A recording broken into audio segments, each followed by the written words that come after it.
Good morning and welcome to day 14. So today we left our Baduda district, which is where we were working at AJS, to head to the vacation part of our trip. We were supposed to leave around like 9:30 or 10, but we didn't end up leaving till 12 because we're running on Ugandan time. We took the bumpiest bus ride on earth, of course, because everything here is so bumpy, but it was fun, I'm not gonna lie. I kind of got used to how bumpy it was. We stopped at a secondary school along the way to meet one of the students that is sponsored by one of the teens that's helping run the trip. And then we drove for a really long time to Mambale, where we stopped for lunch. I didn't get any clips of where we stopped for lunch, so here's just some scenery through the drive. It ended up raining for the second half of the drive, and we kind of just slept the whole way. We were all pretty tired. Then once we made it to Sipi, we checked into our hotel. This is what our little room looks like. They're little huts, which was really fun. And we had a super nice bathroom, so I wanted to show you because normally the bathrooms are just the size of the shower, but this one is huge and really nice. So we were very excited. This is like the main part of the lodge. And that is the view from our house, which is crazy, from our little hut. We walked to a different waterfall. This is not the one from the last clip, but we walked to a different waterfall. We were in Sipi, by the way. And we hiked all the way up to it, to basically where we were standing right under the waterfall. We were absolutely soaked by the time we were done taking pictures because we were standing right under it. You'll see in the next clip.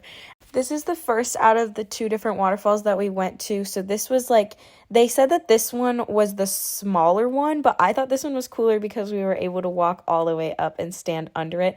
The water was so loud. Like, it was crazy loud, but it was so fun. We were so close to it. Like, I know I've said that so many times, but it was crazy how close we were to the water. Then we walked back out of the waterfall onto this path to go to a different waterfall. This is actually not the one that we went to. This is like an extra little part of the waterfall. The sun was setting at the same time, and it was so pretty. But we just walked for a while, and we ended up stopping at one point because they had chameleons that they gave us. You'll see them in a little bit, but we just kept walking through the path and walked all the way down to the second waterfall. I think the time in between was probably like 20 minutes. It wasn't very far. This isn't even one of the waterfalls we went to. It was just one along the way. But here's the chameleon. This one I think was a guy and the other one was a girl. I turned these in from live photos, so that's why I'm just smiling. But because they just were taking my picture, the tour guides and stuff, they just wouldn't stop taking pictures. It was kind of funny.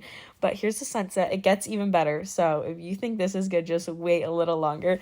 But we walked to the second waterfall, which is this one. We ended up getting to this waterfall just as the sun was setting, which was so cool because it was reflecting into the water and onto the rocks to turn everything like pink and red. It was so pretty.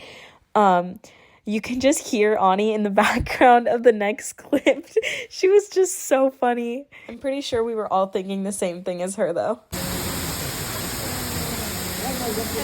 This is not even real. Oh my.